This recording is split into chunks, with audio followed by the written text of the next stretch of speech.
Hello friends, very good morning. Welcome to the Hindu editorial analysis. LTX క్లాసెస్లో UPSC infinity ప్రోగ్రాంలో join అవ్వడానికి ఇదే చివరి అవకాశం. 60,000 రూపీస్ ఫీజు, 5,000 పర్ మంత్ ఈఎంఐతో మీరు మీ ప్రిపరేషన్ని ఆన్లైన్లో ప్రారంభించవచ్చు. ఆఫ్లైన్ క్లాసెస్ కావాలంటే హైదరాబాద్, వైజాగ్లో ఉంటాయి. ఫీజు కొంచెం ఎక్స్ట్రా ఉంటుంది. వివరాలకి ఈ నెంబర్కి మీరు కాంటాక్ట్ చేయవచ్చు. ఆఫ్లైన్ జాయిన్ అయితే మీకు ఆన్లైన్ క్లాసెస్ కంప్లీట్గా ఫ్రీగా లభిస్తాయి. సో ఈ మంత్ ఎండ్ వరకు 2 కాంబో ఆఫర్స్ కూడా మనం ఆఫర్ చేస్తున్నాం. ఫుల్ ప్రోగ్రామ్ మాకు అవసరం లేదు అనుకునే వాళ్ళు ఈ 2 కాంబోస్లో మీకు నచ్చిన కాంబో చూస్ చేసుకోవచ్చు. ఈ ప్రోగ్రాంలో ఇక్కడ కనిపిస్తున్న 4గింట్లో ఏ 2 సబ్జెక్ట్స్ మీరు చూస్ చేసుకున్నా 10,000కి మీకు వస్తాయి. నార్మల్గా అయితే 7.5K పర్ సబ్జెక్ట్ 15 అవుతుంది, కానీ 10కి వస్తుంది. అలాగే ఇక్కడ కనిపిస్తున్న 7 సబ్జెక్ట్స్లో ఏ 2 కోర్సెస్ మీరు తీసుకున్నా మీకు 15,000కి వచ్చేస్తుంది. మామూలుగా ఒకటి 10,000, 10 + 10 15 అవుతుంది. 15 కాస్త మీకు 10 + 10 20 అవుతుంది. 20 కాస్త మీకు 15,000కి లభిస్తుంది. సో లైఫ్ టైం వ్యాలిడిటీతో రన్ అవుతున్న కోర్స్ ఇది. ఈ నెంబర్కి మీరు కాంటాక్ట్ చేసి జాయిన్ అవ్వచ్చు. సో ఇవాల్టి ఆర్టికల్ రెసిలియంట్ బట్ జస్ట్ అనే టైటిల్తో మనకి కనిపిస్తుంది. సో ఒక పాలిటీ ఆర్టికల్, ఒక ఎకానమీ ఆర్టికల్ వచ్చింది. సో నా ఫేవరెట్ ఎకానమీ కాబట్టి I have chosen economy. So world economy, global economy గురించి ఐఎంఎఫ్ వాళ్ళు ఇచ్చిన కామెంటరీ మనకి ఇక్కడ కనిపిస్తుంది. సో వాళ్ళు ఏమంటున్నారంటే world economy is resilient. Resilient అంటే దెబ్బతిని పైకి లేవగలిగితే దాన్ని రెసిలియంట్ అని చెప్పి అంటాము. బట్ జస్ట్ కొంచెమే రెసిలియంట్ అని అర్థం. అంటే కంప్లీట్గా కాదు, జస్ట్ అబౌట్ రెసిలియంట్ అని అర్థం అనమాట. అంటే కంప్లీట్గా పికప్ అయిపోయింది, ఎకానమీ దెబ్బతిని పైకి లేచిందని చెప్పలేము, అలాగని పూర్తిగా డౌన్ అయిందని చెప్పలేము. జస్ట్ రెసిలియంట్గా లేస్తోంది అని అర్థం. లాప్ సైడెడ్ గ్రోత్ అంటే ఒక మొత్తం వరల్డ్ ఎకానమీ అంతా ఒకేలా గ్రో అవ్వకుండా కొన్ని సెగ్మెంట్స్ బాగా గ్రో అయిపోయి కొన్ని బాగా డౌన్ అయిపోతే దాన్ని లాప్ సైడెడ్ అంటాం. 1 సైడెడ్ అయిపోవడం, ఈ యూనిఫామ్గా లేకపోవడం. దట్ బైపాసెస్ పూర్ నేషన్స్కి గ్రోత్ లేకుండా రిచ్ నేషన్స్ మాత్రమే గ్రో అయ్యే పరిస్థితి అయితే ఉందో అది it risks effecting global economy. అది గ్లోబల్ ఎకానమీని ఎఫెక్ట్ చేస్తుంది అని అర్థం అనమాట. The international monetary funds latest update to it's world economic outlook posits a global economy showing signs of having weathered its most recent challenges, including the bank collapses in the US and Switzerland, and likely poised to expand by 3% in 2023. So International Monetary Fund తన world economic outlook అని ఎప్పుడు release చేస్తూ ఉంటుంది. దాంట్లో latest అప్డేట్లో ఏం చెప్తోంది అంటే పాజిట్ అంటే చెప్తోంది as a matter of fact చెప్తోంది. ఏమని? That the world economy or global economy showing signs of having weathered its most recent ఛాలెంజెస్ని తట్టుకోగలిగినట్టుగా. వెదర్ అనే పదం ఇక్కడ WEATHER, వెదర్ అనే పదం ఇక్కడ ఎలా వాడారు? It has been used as a verb. Weather అంటే తట్టుకోవడం, కష్టాలని తట్టుకోవడాన్ని వెదరింగ్ అంటాం. మోస్ట్ రీసెంట్ ఛాలెంజెస్ని తట్టుకున్నట్లుగా సూచనలు కనిపిస్తున్నాయి. ఏంటా challenges? Including the bank collapses in the యుఎస్లో మనకి ఒక 2 బ్యాంక్స్ కొలాప్స్ అయ్యాయి. ఓకేనా, బ్యాంక్ కొలాప్స్లు జరిగాయి. స్విట్జర్లాండ్లో కూడా మనకి బ్యాంక్ కొలాప్స్ జరిగింది. ఇలాంటి సిగ్నిఫికెంట్ ఈవెంట్స్ని వరల్డ్ గ్లోబల్ ఎకానమీ తట్టుకున్నట్లుగా కనిపిస్తోంది. And likely poised to expand by 3%. 2023లో 3% expand అయ్యేలాగా పొజిషన్లో ఉంది. పాయిజ్డ్ అంటే it is in that position to expand by 3% అని మనం చెప్పొచ్చు అని ఈ ఆర్టికల్ చెప్తోంది. ఎవరు చెప్తున్నారు? ఐఎంఎఫ్ వాళ్ళు అంటున్నారు. But the funds marginal 20 basis points upgrade to it's April projections. ఏప్రిల్లో ఇచ్చిన ప్రొజెక్షన్స్కి జస్ట్ 20 basis points మాత్రం, అంటే 0.2% అప్గ్రేడ్ అనమాట లభించింది. Which were released in the Wake of banking failures and concerns at the time about the then yet to be resolved US debt ceiling standoff does little to provide reassurance that the world economy is out of the woods. చాలా important sentence. ఈ sentence ఏం చెప్తుందంటే last time ఏప్రిల్లో IMF వాళ్ళు projection ఇచ్చారు. అప్పుడు ఇచ్చిన దానికి ఇప్పుడు జూలైలో ఇస్తున్న ప్రొజెక్షన్కి జస్ట్ 0.2% మాత్రమే డిఫరెన్స్ ఉంది. అంటే అప్పటికంటే ఇంకొక 0.2% ఎక్కువ ప్రొజెక్షన్ ఇవ్వడం జరిగింది. అయితే లాస్ట్ టైం వాళ్ళు ఇచ్చినప్పుడు పరిస్థితి ఎలా ఉంది అంటే బ్యాంక్ ఫెయిల్యూర్స్ జరిగిన వెంటనే అమెరికా బ్యాంకులు 2 ఫెయిల్ అయిన ఇన్ ద వేక్ ఆఫ్ అంటే ఆఫ్టర్ దట్ ఆ టైంలో, అలాగే US debt ceiling stand of ఇంకా ఫుల్ ఫ్లెడ్జ్డ్గా ఫుల్ ఫ్లెడ్జ్డ్గా సార్ట్ అవుట్ కాని time. Debt ceiling stand of అంటే అర్థం ఏంటంటే అమెరికాలో ఎంత అప్పు కావాలంటే అంత అప్పు ప్రభుత్వం తీసుకోవడానికి లేదు. There is something called ceiling. డెట్కి సీలింగ్ అనేది ఉంది, అంటే upper limit. Ceiling is nothing but upper limit. So ప్రభుత్వానికి ఎడిషనల్ మనీ కావాలి అంటే అక్కడ గవర్నమెంట్ ఏం చేయాలి అంటే it has to take the approval of Congress. Congress అంటే మీనింగ్ ఏంటి? American parliament. మనం పార్లమెంట్ అంటాం కదా, అక్కడ కాంగ్రెస్ అంటారు. సో కాంగ్రెస్ అప్రూవల్ ప్రభుత్వం తీసుకోవాలి. అమెరికాలో ఏం జరుగుతుందంటే ఈ కాంగ్రెస్లో రిపబ్లికన్ పార్టీకి మెజారిటీ ఉంది. రెండు పార్టీలు ఉన్నాయి మనకి, రిపబ్లికన్ పార్టీ, డెమోక్రాటిక్ పార్టీ. కానీ ప్రభుత్వం అంటే ప్రెసిడెంట్ ఎవరు? When I say government, it is president ఎవరు? డెమోక్రాటిక్ పార్టీకి చెందిన వ్యక్తి. సో డెమోక్రాటిక్ పార్టీకి చెందిన వ్యక్తి ప్రెసిడెంట్గా ఉన్నారు, కానీ వాళ్ళు అప్రూవల్ తీసుకోవాల్సి వచ్చిన కాంగ్రెస్లో రిపబ్లికన్స్కి మెజారిటీ ఉంది కదా. సో అందువల్ల ఏమైందంటే వాళ్ళు ఈ డెట్ సీలింగ్ లిమిట్ పెంచడానికి అప్రూవల్ ఇవ్వట్లేదు. సీలింగ్ లిమిట్ పెంచడానికి అప్రూవల్ ఇవ్వకపోవడం వల్ల ఒక క్రైసిస్. ఒకవేళ నిజంగా అప్రూవల్ ఇవ్వకపోతే, ఆ టైంలో ఏప్రిల్ టైంలో చెప్తాను, అప్రూవల్ ఇవ్వకపోతే ఈ ప్రభుత్వానికి నెక్స్ట్ రాబోతున్న ఈఎంఐ పేమెంట్లు ఉంటాయి, అంటే ఇంతకుముందు తీసుకున్న అప్పుల మీద పే చేయాల్సి ఉంటాయి కదా, ఆ పేమెంట్లకు డబ్బులు లేని పరిస్థితి వచ్చేసింది అమెరికాకి. జనరల్గా ఇలాంటి సిచ్యువేషన్ వచ్చినప్పుడు ఏం చేస్తుంది? ఫ్రెష్గా అప్పులు చేస్తుంది, అప్పులు చేసి పాత అప్పులు తీర్చేస్తూ ఉంటుంది. కానీ ఫ్రెష్ అప్పులు చేయాలంటే లిమిట్ ఆల్రెడీ రీచ్ అయిపోయాం, ఇంకా ఎడిషనల్గా చేయడానికి కాంగ్రెస్ అప్రూవల్ ఇవ్వాలి, కాంగ్రెస్ అప్రూవల్ ఇవ్వనంటుంది. అలాంటి క్రైసిస్లో ఉండింది ఆ టైంలో. తర్వాత క్రైసిస్ రిజాల్వ్ అయిపోయింది, వాళ్ళు అప్రూవల్ ఇచ్చారు, సెపరేట్ థింగ్. కానీ ఈ సిచ్యువేషన్ ఏప్రిల్లో వాళ్ళు ప్రొజెక్షన్ ఇచ్చే టైంకి ఇలాంటి బ్యాడ్ సిచ్యువేషన్స్ ఉన్నాయి. అప్పటికిప్పటికీ పోల్చుకుంటే మనకి ఈ బ్యాంకింగ్ ఫెయిల్యూర్ జరిగి 3 months దాటిపోయింది, ఈ డెట్ సీలింగ్ క్రైసిస్ కూడా సాల్వ్ అయిపోయింది. సో కాబట్టి ఇంకా బాగా ఎకానమీ పుంజుకుంటుందని మనం ఎక్స్పెక్ట్ చేస్తాం. కానీ జస్ట్ 0.2% మాత్రమే అప్గ్రేడ్ చేశారు వీళ్ళ గ్రోత్ ఫోర్కాస్ట్కి. సో ఇది మనకు అంత రీఅష్యూరెన్స్ అనేది ఇవ్వట్లేదు. రీఅష్యూరెన్స్ అంటే భయం లేకుండా, అంటే ఐఎంఎఫ్ వాళ్ళు ఇచ్చిన ప్రొజెక్షన్ అమ్మయ్య కష్టాలన్నీ అయిపోయాయి, ఇంకా మనకి ఏ ప్రాబ్లము లేదు అనే రీఅష్యూరెన్స్ పూర్తిగా రావట్లేదు. That the world economy is out of the Woods అంటే ప్రాబ్లమ్స్ నుంచి గట్టెక్కింది అనే నమ్మకం ఇంకా మనకి రాలేదు. ఎందుకంటే ఐఎంఎఫ్ చాలా కొంచెం మాత్రమే అప్గ్రేడ్ చేసింది ఫోర్కాస్ట్. మరి సమస్యలు ఇంకా ఉన్నట్టే కదా దాని అర్థం.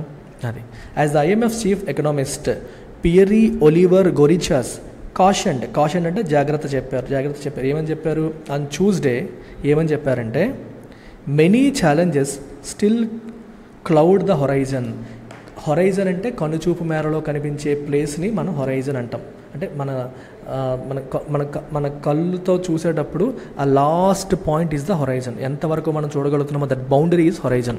ఇక్కడ ఏం చెప్తున్నారు? Many challenges still cloud the horizon అంటే ఇంకా చాలా ఛాలెంజెస్ ఉన్నాయి. క్లౌడ్ అంటే మసగపరచడం, అంటే క్లారిటీ లేకపోవడం. మనకి ఇంకా చాలా ఛాలెంజెస్ అనేవి ఉన్నాయి. కంప్లీట్గా ఎకానమీ సూపర్గా పికప్ అవుతుందన్న క్లారిటీ ఇంకా వచ్చే పరిస్థితి లేదు అని చెప్తున్నారు. While some adverse risks have moderated, కొన్ని అడ్వర్స్ రిస్క్స్ అనేవి మోడరేట్ అయినప్పటికీ the balance remains tilted to the downside. ఇంకా మిగిలి ఉన్నాయి, అవేమో ఇంకా they are tilted towards downside. ఇంకా పాజిటివ్ సైడ్ లేవు, నెగిటివ్ సైడే ఉన్నాయి. అంటే కొన్ని ఛాలెంజెస్ అనేవి సార్ట్ అవుట్ అయ్యాయి, ఇంకా కొన్ని ఛాలెంజెస్ అనేవి గ్లోబల్ ఎకానమీ ఇంకా ఫేస్ చేస్తోంది అని చెప్తున్నారు. That risks abound both known and unsighted would be an understatement. Okay, risks అనేవి ఇంకా చాలా ఉన్నాయి, కొన్ని తెలిసినవి, కొన్ని తెలియనివి. అన్సైటెడ్ అంటే ఇంకా మనం చూడనివి. మనకి ఈరోజు అవి లేకపోవచ్చు, కానీ తర్వాత రావచ్చు, తర్వాత వచ్చే ఛాన్స్ ఉంది. సో ఇలాంటి ఈ రిస్క్స్ అనేవి దట్ రిస్క్స్ అబౌండ్ అంటే ఇంకా చాలా ఉన్నాయి అనే విషయం అండర్ స్టేట్మెంట్ అంటారు. అంటే రిస్క్స్ అనేవి ఎక్కువ ఉన్నాయి అనే విషయం కూడా అండర్ స్టేట్మెంట్ అంటే అర్థం ఏంటి? అంత ఎక్కువ ఉన్నాయని అర్థం. అదేమి తక్కువ కాదు, చాలా ఎక్కువ ఉన్నాయని మీనింగ్ వస్తుంది. For starters the 2 largest economies, మీరు చూడండి అంటే ఎన్ని రిస్కులు ఉన్నాయని చెప్తున్నాం కదా. బిగినింగ్లో మనం కొన్ని చూసుకుంటే the 2 largest economies the United States and China have slowed down appreciably. 2 largest economies United States, China రెండు ఏమయ్యాయి? అప్రీషియబుల్గా అంటే చాలా ఎక్కువగానే స్లో డౌన్ అయ్యాయి. అండ్ ఫేస్ ఇంక్రీజ్డ్ అన్సర్టెనిటీ, 2 దేశాలు కూడా అన్సర్టనిటీ, అనిశ్చితిని ఫేస్ చేస్తున్నాయి. Amid global and domestic headwinds, గ్లోబల్గా లెవెల్లో మరియు డొమెస్టిక్ లెవెల్లో కూడా వాళ్ళు హెడ్విండ్స్ ఫేస్ చేస్తున్నారు. హెడ్విండ్స్ అంటే అడ్డంకులు, ఎదురుగాలులు అంటాం కదా, అలాగా ఎకానమీ ముందుకు వెళ్లకుండా చాలా ఇబ్బందులు వాళ్ళు గ్లోబల్ లెవెల్లో మరియు డొమెస్టిక్ లెవెల్లో కూడా ఫేస్ చేయడం అనేది జరుగుతుంది. హెడ్విండ్కి opposite tail wind. Tail wind అంటే something that pushes you forward, నీ ప్రమేయం లేకుండా నీకు హెల్ప్ చేసేది tail wind. For example demonetisation వచ్చినప్పుడు పేటీఎంకి అది టెయిల్ విండ్గా పనిచేసింది. సో అందరూ క్యాష్ వాడకూడదు అని చెప్పేసి క్యాష్ అనేది లేకపోవడం అంటే అందరూ ఈ డిజిటల్ మనీ వాడడం మొదలుపెట్టారు. అలా పేటీఎం గ్రో అయిపోయింది. అలాగే కోవిడ్ టైంలో కూడా క్యాష్ ట్రాన్సాక్షన్స్ తగ్గాయి. దానివల్ల ఈ ఫోన్పే, గూగుల్ పే ఇవన్నీ ఒక్కసారిగా పికప్ అయిపోయాయి. సో కోవిడ్-19 అనేది చేతులతో నోటు టచ్ అవ్వడం వల్ల వైరస్ ట్రాన్స్ఫర్ అవుతుందని చెప్పి అందరూ ఫోన్పే, గూగుల్ పేలు చేసేవారు కదా, దానివల్ల ఈ ఫోన్పే, గూగుల్ పే లాంటి ఆర్గనైజేషన్స్ ఒక్కసారిగా గ్రో అయిపోయాయి. So Covid acted as a tailwind అనమాట, ఒక్కసారిగా వాటిని పుష్ చేసిందని అర్థం. అలాగే కోవిడ్ టైంలోనే ఎడ్టెక్ కంపెనీస్ బైజూస్, అన్అకాడమీ, ఇనవే అవర్ ఆర్గనైజేషన్ ఇవన్నీ కూడా కోవిడ్ టైంలో ఎక్కువ మంది యూట్యూబ్ పైన, ఆన్లైన్ పైన ఆధారపడడం వల్ల గ్రో అయిన ఆర్గనైజేషన్ అని మనం చెప్పొచ్చు. సో ఈ Covid acted as a tail wind అంటాం. అలాగే హెడ్ విండ్స్ అంటే ఎదురుగాలి, మనకి ఇబ్బంది కలిగే గ్రోత్కి అడ్డంకిగా ఉన్నవి headwinds. So in the US the surpluses from pandemic era cash transfers made to help families tide over the distress wrought by COVID-19 and the cost of living crisis in its aftermath have all but depleted. So Covid యూఎస్లో ఏం చేశారంటే pandemic ఎరాలో cash transfers చేశారు. Pandemic ఎరాలో cash transfers ఎవరికి? ప్రజలకి. ఎందుకు? To tide over the distress wrought by కోవిడ్-19 వల్ల వచ్చిన డిస్ట్రెస్ని దాటడానికి ఫార్మర్స్కి, చాలా ఫ్యామిలీస్కి ప్రభుత్వం క్యాష్ ట్రాన్స్ఫర్స్ అనేవి చేశాయి. ఆ డబ్బులన్నీ ఏమయ్యాయి? హ్యావ్ ఆల్ బట్ డిప్లీటెడ్, అవన్నీ ఆల్మోస్ట్ డిప్లీట్ అయిపోయాయి. China's post reopening rebound has began to fizzle out. So చైనాకి ఏం జరిగిందంటే మళ్ళీ ఎకానమీ క్లోజ్ చేసింది చైనా కొన్నాళ్ళు, ఎందుకంటే కోవిడ్ మళ్ళీ వచ్చింది. కొన్నాళ్ళ పాటు చైనా కంప్లీట్గా ఎకానమీని షట్ డౌన్ చేసింది. ఈ మధ్యనే రీఓపెన్ చేసింది. రీఓపెన్ చేసిన తర్వాత ఎకానమీ ఒకసారిగా రీబౌండ్ అవ్వడం మొదలైంది. కానీ it has begun to fizzle out. ఆ రీఓపెనింగ్, రిబౌండ్ అవ్వడం అనేది కంటిన్యూ అవ్వలేదు, కొంచెం గ్రో అయ్యి మళ్ళీ తగ్గిపోయే పరిస్థితి కనిపిస్తుంది. With economy floundering on the shoals of a contraction in the key real estate sector combined with weakening consumption and slumping overseas demand for its exports. So దీని సమస్య ఏంటి అంటే, షోల్ అంటే అర్థం ఏంటి అంటే మనకి 2-3 మీనింగ్స్ ఉంటాయి. ఒక మీనింగ్ ఏంటంటే a group of fish swimming together, అర్థమవుతుందా? కలిసి వెళ్తున్న ఫిష్ని షోల్ అంటారు. ఇంకో మీనింగ్ ఏంటంటే ఒక సముద్రంలో లేదా వాటర్ బాడీలో రైజ్డ్ కన్స్ట్రక్షన్ని, అంటే ఒక శాండ్ బ్యాంక్ లాగా, ఒక అడ్డులాగా, అది ఒక ఒడ్డులాగా ఉండేదాన్ని మనం షోల్ అని చెప్పి అంటాం. అంటే వాటర్ బాడీ లోపల ఒక ఈ మట్టిలాగా అనమాట, ఒక రైజ్డ్ ప్లాట్ఫామ్ లాగా, దాన్ని షోల్ అని అంటాం. సో ఇక్కడ ఎందుకు ఆ పదాన్ని వాడారంటే, ఫ్లౌండరింగ్ అంటే ఫేసింగ్ డిఫికల్టీ, ఫ్లండరింగ్ అంటే ఫేసింగ్ డిఫికల్టీ ఎక్కడ? On the shoals of A contraction. అంటే కాంట్రాక్షన్ అంటే ఏంటి? ఎకానమీ కాంట్రాక్ట్ అవ్వడం. అంటే కాంట్రాక్ట్ అవ్వడం అనే ఒక సముద్రం లాగా దాన్ని ట్రీట్ చేస్తే దాంట్లో వీళ్ళు స్ట్రగుల్ అవుతున్నారు, కొట్టుకుంటున్నారు అని అర్థం. ఎక్కడెక్కడ కాంట్రాక్షన్ ఉంది? రియల్ ఎస్టేట్ సెక్టార్లోను కన్జంప్షన్ డిమాండ్ తక్కువ ఉంది, ఎక్స్పోర్ట్ స్లంప్ అయింది, ఎందుకంటే చైనా నుంచి వెళ్తున్న ఎక్స్పోర్ట్స్కి డిమాండ్ తగ్గిపోతుంది. సో ఇట్లాంటి కాంట్రాక్షన్తో ఎకానమీ కాంట్రాక్ట్ అవుతున్న ఈ నెగిటివ్ సిచ్యువేషన్లో ఎదురీదుతోంది అన్నట్టు మీరు తీసుకోవచ్చు. మీరు ఎదురీదుతోంది అంటారు చూడండి, కష్టాల కడలిలో ఎదురీదుతోందని తెలుగులో అంటాము, ఆ మీనింగ్ వస్తుంది ఇక్కడ. షోల్స్ ఆఫ్ కాంట్రాక్షన్లో ఫ్లండర్ అవుతుందంటే ఈ కష్టాల కడలిలో, కాంట్రాక్షన్ అంటే ఏంటి? ఎకానమీ ఎక్స్పాన్షన్, కాంట్రాక్షన్ దానికి ఆపోజిట్, దాంట్లో స్ట్రగుల్ అవుతోంది అనే మీనింగ్ ఇక్కడ కనిపిస్తుంది. వర్డ్ టు వర్డ్ తీసుకుంటే మీకు కష్టం, ఇలా ఓవరాల్గా నేను చెప్పినట్టు కష్టాల కడలిలో ఎదురుతుందంటాం తెలుగులో, ఆ మీనింగ్లో ఇది వచ్చిందనమాట. ఇంకోవైపు ద యూరో ఏరియా, అంటే మన ప్రపంచంలో గ్లోబల్ ఎకానమీలో అమెరికాలో పరిస్థితులు చూసాము, చైనాలో పరిస్థితులు చూసాము. ఇప్పుడు యూరో ఏరియా అంటే మనకి యూరోపియన్ కంట్రీస్ ఏవైతే ఉన్నాయో, అపార్ట్ ఫ్రమ్ యూకే, యూరో జోన్లో అది లేదు కాబట్టి, బ్రెక్సిట్ అయిపోయింది కాబట్టి యూకే కాకుండా మిగిలిన కంట్రీస్ ఏవైతే ఉన్నాయో. Another key engine of the global economy is still reeling from the Ukraine war induced spike in gas prices with momentum decelerating especially in the largest regional economies of Germany and France. So euro ఏరియాలో సమస్య ఏంటి అంటే Russia Ukraine war వల్ల gas prices పెరిగిపోయాయి. ధరలు అనేవి బాగా పెరిగిపోయాయి. వేడి ధరలు పెరిగిపోయామా, మనకి ఈ కమోడిటీస్ యొక్క ధరలు బాగా పెరిగిపోవడం అనేది గ్యాస్ ప్రైసెస్ పెరిగిపోయాయి. మీరు రష్యా దగ్గర కొనము అది ఇది అనేసరికి సప్లై తగ్గిపోయి గ్యాస్ ధరలు బాగా పెరిగిపోయే పరిస్థితి వాళ్ళు ఫేస్ చేశారు. దానివల్ల ఏమవుతుందంటే ఎనర్జీ కాస్ట్ పెరిగిపోయి ఎకానమీ డిసిలరేట్ అవ్వడం మొదలైంది. సో ఎకానమీ యొక్క మొమెంటం అనేది డిసిలరేట్ అయింది. యాక్సలరేషన్ ఉండాలి కానీ అన్ఫార్చునేట్లీ మొమెంటం స్లో డౌన్ అయిపోయింది. ఎస్పెషల్లీ జర్మనీ, ఫ్రాన్స్ ఈ 2 దేశాల్లో. Eurozone business output fell at the fastest rate for 8 months in July.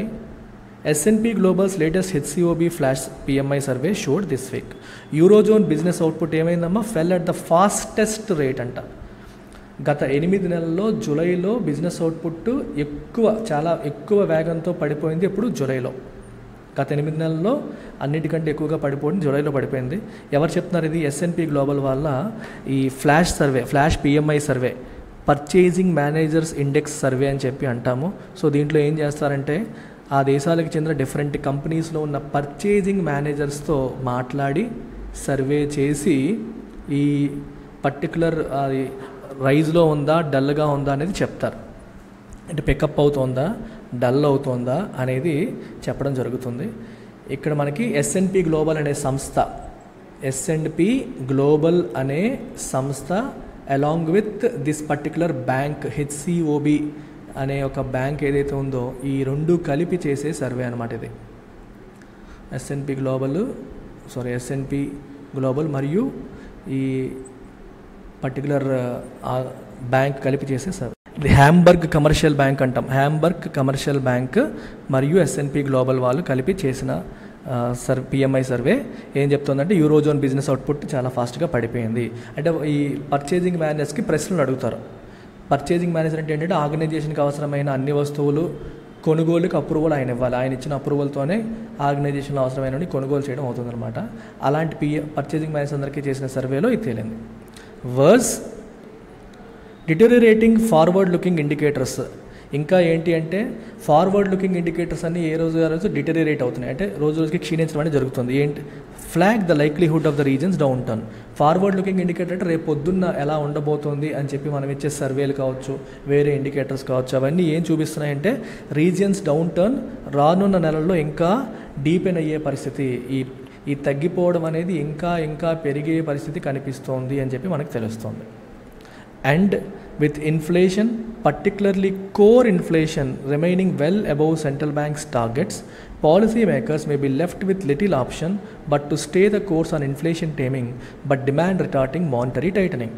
ఇంకోవైపు సమస్య ఏంటంటే మనకి ఇన్ఫ్లేషన్, ఎస్పెషల్లీ కోర్ ఇన్ఫ్లేషన్ అంటే అర్థం ఏంటి?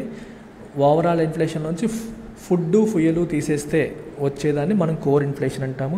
ఈ కోర్ ఇన్ఫ్లేషన్ అనేది సెంట్రల్ బ్యాంక్ టార్గెట్ కంటే ఇంకా ఎక్కువగానే ఉంది. కాబట్టి పాలసీ మేకర్స్కి వేరే ఆప్షన్ లేదు ఇన్ఫ్లేషన్ని కంట్రోల్ చేయడం. ఇన్ఫ్లేషన్ టేమింగ్ అంటే ఇన్ఫ్లేషన్ అదుపు చేసే పాలసీనే అనుసరించాల్సిన పరిస్థితులు ఉన్నాయి. ఇన్ఫ్లేషన్ కంట్రోల్ చేయడానికి వాళ్ళు పాలసీని ఉపయోగిస్తే అదే పాలసీ ఏమవుతుంది? మనకి గ్రోత్ డిమాండ్ రిటార్డింగ్ అయిపోతుంది, డిమాండ్ని తగ్గించే పాలసీ అయిపోతుంది. ఇన్ఫ్లేషన్ని కంట్రోల్ చేయాలంటే మనీ సప్లై తగ్గించాలి, వడ్డీ రేట్లు పెంచాలి. వడ్డీ రేట్లు పెంచి మనీ సప్లై తగ్గిస్తే ప్రజల చేతుల్లో ఉన్న మనీ తగ్గి వస్తువులు సేవలకి డిమాండ్ అనేది తగ్గుతుంది. సో ఇన్ఫ్లేషన్ని కంట్రోల్ చేసే ఆబ్జెక్టివ్ మనం రీచ్ అవుతాము, కానీ ఈలోపు డిమాండ్ అనేది దెబ్బతినే పరిస్థితి మనకి కనిపిస్తుంది.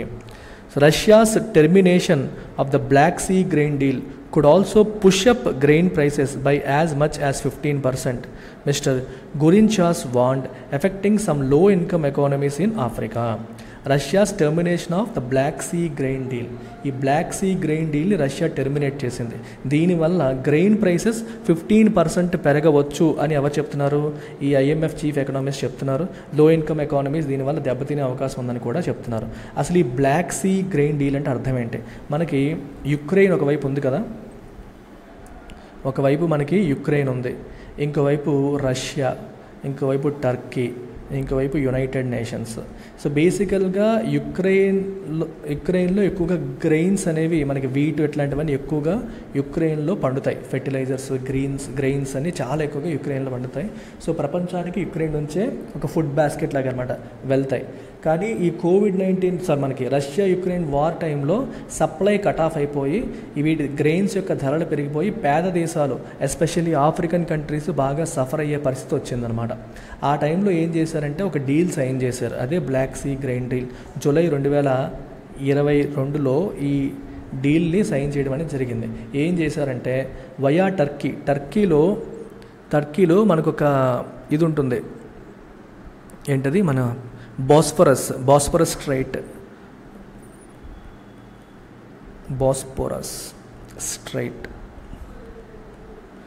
టర్కీలో ఉన్న బాస్ఫరస్ అంటే టర్కీ దీని అజమాయిషీలో ఉంటుంది. అది దీని ద్వారా యుక్రెయిన్ పోర్ట్ బ్లాక్ సీలో ఆనుకుని ఉన్న పోర్ట్స్ నుంచి via this Turkey's strait African కంట్రీస్కి, అటువైపు ఉన్న యూరోపియన్ కంట్రీస్కి ఈ గ్రెయిన్స్ వెళ్ళడం కోసం చేసిన డీల్ అనమాట ఇది.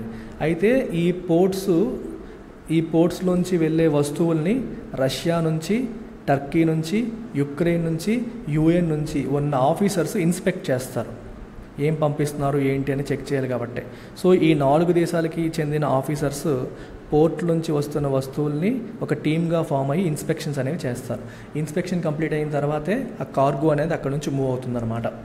అయితే రష్యా దీనికి ఒప్పుకుంది. ఎందుకు ఒప్పుకుందంటే పేద దేశాలు, ఆఫ్రికాలో ఉన్న చాలా పేద దేశాలు సఫర్ అవుతాయి, మనం ఇప్పుడు అన్నిటిని కట్ ఆఫ్ చేస్తే వాళ్ళు చచ్చిపోతారు, రేట్లు పెరిగిపోతాయని చెప్పి రష్యా ఒప్పేసుకుంది. ఆ తర్వాత రష్యా ఏం చేసిందంటే ఒప్పుకున్నప్పుడే సెకండ్ డీల్ సైన్ చేసింది. It wanted a second deal. మేము ఈ బ్లాక్ సీ గ్రెయిన్ డీల్కి ఒప్పుకుంటాను, కాకపోతే మీరు ఇంకో డీల్ సైన్ చేయాలి. ఏంటా డీల్ అంటే మా నుంచి ఫుడ్ ఎక్స్పోర్ట్స్కి మీరు శాంక్షన్స్ విధించకూడదు. అంటే రష్యా నుంచి కూడా మేము పంపించుకుంటాము, ఫుడ్ ఎక్స్పోర్ట్స్ పంపిస్తాము, there should be no sanctions. అంటే మా ఫుడ్ ఎక్స్పోర్ట్స్ పైన మీరు ఆంక్షలు విధించకూడదు, మీ దగ్గర మేము ఎక్స్పోర్ట్ చేసి కొనము, అట్లాంటివి చేయకూడదు. అది మీరు ఒప్పుకుంటేనే నేను దీనికి ఒప్పుకుంటానని చెప్పి రష్యా మెలికి పెట్టిందనమాట. సో ఈ సెకండ్ డీల్కి వెస్టర్న్ కంట్రీస్ అప్పుడు ఒప్పుకున్నాయి, వెస్టర్న్ కంట్రీస్ యాక్సెప్ట్ చేసాయి. కానీ రష్యా ఇప్పుడు ఏమంటుందంటే ఈ సెకండ్ డీల్ అనేది నేను అనుకున్నట్టుగా జరగట్లేదు, మీరు మా దగ్గర కొనట్లేదు, మా ఎక్స్పోర్ట్స్కి కొన్ని ఇబ్బందులు క్రియేట్ చేస్తున్నారని చెప్పేసి Russia pulled out of the Black Sea deal. అంటే రష్యా ఇన్స్పెక్షన్స్ చేయడం మానేసింది. సో రష్యా ఇన్స్పెక్షన్స్ చేస్తే కానీ కదలని కొన్ని కార్గోస్ ఆగిపోతాయి. సో మిగిలిన వాళ్ళు చేసేవి నడుస్తూ ఉంటాయి. సో అక్కడ నుంచి యుక్రెయిన్ నుంచి ఎక్స్పోర్ట్స్ అనేవి తగ్గిపోతాయి. యుక్రెయిన్ నుంచి ఎక్స్పోర్ట్స్ అనేవి తగ్గిపోతే మళ్ళీ వాటి సప్లై తగ్గిపోయి గ్రెయిన్స్ యొక్క కాస్ట్ పెరుగుతుంది. అదే రాశారు ఇక్కడ. ఏం రాశారు? 15% గ్రెయిన్ ప్రైసెస్ పెరగవచ్చు అని చెప్పి రాశారు. Could also push up grain prices by as much as 15%. ఎందుకంటే సప్లై కట్ ఆఫ్ అవుతుంది కాబట్టి. The IMF economists also pointed to the heightened debt vulnerabilities among the many frontier economies. ఇంకా ఆయన ఏం చెప్పారంటే డెట్ వల్నరబిలిటీస్ అనేవి పెరిగిపోతున్నాయి. హైటెండ్ డెట్ వల్నరబిలిటీ అంటే రిస్క్లో పడడం. సో అంటే పూర్తిగా అప్పుల ఊబిలో కూరుకుపోయి డిస్ట్రెస్లో పడే పరిస్థితి ఫ్రాంటియర్ ఎకానమీస్లో పెరిగే పరిస్థితి కనిపిస్తోంది అని చెప్పి కూడా ఐఎంఎఫ్ ఎకానమిస్ట్ అన్నారు. ఫ్రాంటియర్ ఎకానమీ అంటే అర్థం ఏంటంటే మనకి లీస్ట్ డెవలప్డ్ కంట్రీస్ ఏవైతే ఉన్నాయో వాటికంటే ఒక స్టెప్ ఎక్కువ ఉండే వాటిని ఫ్రాంటియర్ ఎకానమీస్ అంటాం. సో ఇవి మరీ చిన్నవి కాదు, అంటే లీస్ట్ డెవలప్డ్ కాదు, అలాగని చెప్పేసి we can't even call them emerging economies. India అనుకోండి ఎమర్జింగ్ ఎకానమీ అంటాం. సౌత్ ఆఫ్రికా, ఇండియా, బ్రెజిల్ ఇవన్నీ ఎమర్జింగ్ ఎకానమీస్ కింద మనం చెప్తాం. ఇది లీస్ట్ డెవలప్డ్వే. లీస్ట్ డెవలప్డ్ కంటే ఎక్కువ, ఎమర్జింగ్ కంటే తక్కువ, ఆ తర్వాత మనకి డెవలప్డ్ ఎకానమీస్. ఎట్లా మనం 4 కేటగిరీస్ కింద పెట్టుకోవచ్చు. So frontier is in between emerging and LDC, least developed countries కింద మనం చెప్పొచ్చు అనమాట. అలాంటి కంట్రీస్ ఈ ఫ్రాంటియర్ ఎకానమీస్లో డెట్ వల్నరబిలిటీస్ అనేవి పెరిగిపోతున్నాయి. అంటే అవి అప్పుల ఊబిలో కూరిపోతున్నాయి. దాని నుంచి వాళ్ళు బయటపడి, అంటే వాళ్ళంతటి వాళ్ళు ఊబిలో కూరుకుపోవడం అంటే అర్థం ఏంటి? మనం పే చేయగలిగే కెపాసిటీ ఉన్నంత వరకు మనం ఊబిలో కూరుకుపోయినట్టు కాదు.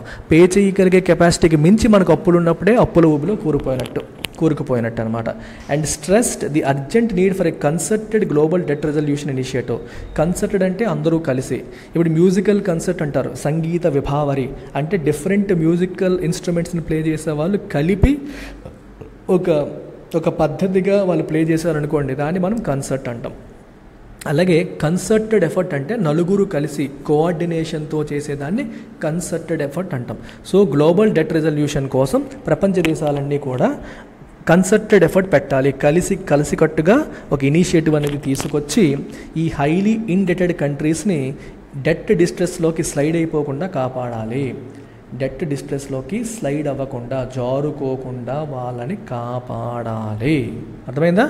Ultimately the world's economic leaders must realise, చివరిగా వరల్డ్స్ ఎకనామిక్ లీడర్స్ ఏం రియలైజ్ అవ్వాలి? దట్ లాప్ సైడెడ్ గ్రోత్, అంటే వన్ సైడెడ్ గ్రోత్, పూర్ కంట్రీస్ని వదిలేసి రిచ్ కంట్రీస్ మాత్రమే గ్రో అవ్వడం ఏదైతే ఉందో, దట్ బైపాసెస్ ది వల్నరబుల్ నేషన్స్ని బైపాస్ చేసి కొన్ని కంట్రీస్ మాత్రమే గ్రో అయ్యేది ఏదైతే ఉందో, it risks having the weakest links weighing down the larger global economic edifice in the interconnected world. అంటే ప్రపంచం అనేది కంప్లీట్గా ఇంటర్ కనెక్టెడ్. మనం కొన్ని కంట్రీస్ పూర్తిగా గ్రో అవ్వకుండా ఉండిపోయి కొన్ని కంట్రీస్ మాత్రమే విపరీతంగా గ్రో అవుతుంటే, ఏదో రోజు ఈ గ్రో అవ్వకుండా ఉన్న కంట్రీస్ ఒక వీక్ లింక్ లాగా తయారవుతాయి. ఎందుకంటే ప్రపంచం అంతా ఒకదానికొకటి ఇంటర్ కనెక్ట్ అయి ఉంది. వాటి వల్ల మళ్ళీ ఇంటర్నేషనల్ గ్రోత్ అనేది ఏదో రోజు దెబ్బతినే అవకాశం కూడా ఉంటుందనేది కూడా గుర్తుపెట్టుకోవాలి. ఎడిఫైస్ అంటే స్ట్రక్చర్. ఇది సెంటర్ అంటే మీరు ఒక బిల్డింగ్ కడుతున్నప్పుడు 3 పిల్లర్లు స్ట్రాంగ్గా ఉన్నాయి, ఒక పిల్లర్ వీక్గా ఉంది. అంటే 3 పిల్లర్లు డెవలప్డ్ కంట్రీస్, ఎమర్జింగ్ కంట్రీస్ అనుకోండి, ఒక పిల్లర్ ఏమో వేరే కంట్రీ అనుకోండి. 3 పిల్లర్ల మీద నిలబడదు కదా బిల్డింగ్, ఆ 4వ పిల్లర్ కూడా కావాలి. అలాగే కొన్ని కంట్రీస్ వీక్గా ఉండిపోవడం వల్ల ఏదో రోజు ఈ స్ట్రక్చర్ దెబ్బతినే అవకాశం ఉంటుందనే విషయాన్ని మర్చిపోకూడదు, గుర్తుపెట్టుకోవాలి. డెవలప్డ్ కంట్రీస్ అని చెప్పేసి ఈ పర్టికులర్ ఆర్టికల్ ఫైనల్గా కంక్లూడ్ చేస్తుంది. సో అంటే మొత్తం ఎంటైర్ ఎకానమీలో, గ్లోబల్ ఎకానమీలో ఉన్న సమస్యలు ఏంటి అనేది మొత్తం ఒకసారిగా ఒక చిన్న సమ్మరీ లాగా ఇచ్చారు. Very important article. So I hope you have got something out of it. UPSC optionals మన దగ్గర ఇవన్నీ అందిస్తున్నామా. మీకు నచ్చిన ఆప్షనల్ మీరు చూస్ చేసుకోవచ్చు. తక్కువ ఫీజు, లైఫ్ టైం వ్యాలిడిటీ, క్లాసులు చాలా డీటెయిల్డ్గా అందరికీ అర్థమయ్యేలా చెప్పడం జరుగుతుంది. 31 జూలై లోపు జాయిన్ అయితే ఈ తక్కువ ఫీజులో మీరు జాయిన్ అయ్యే సువర్ణ అవకాశం ఉంటుంది. Take care, bye.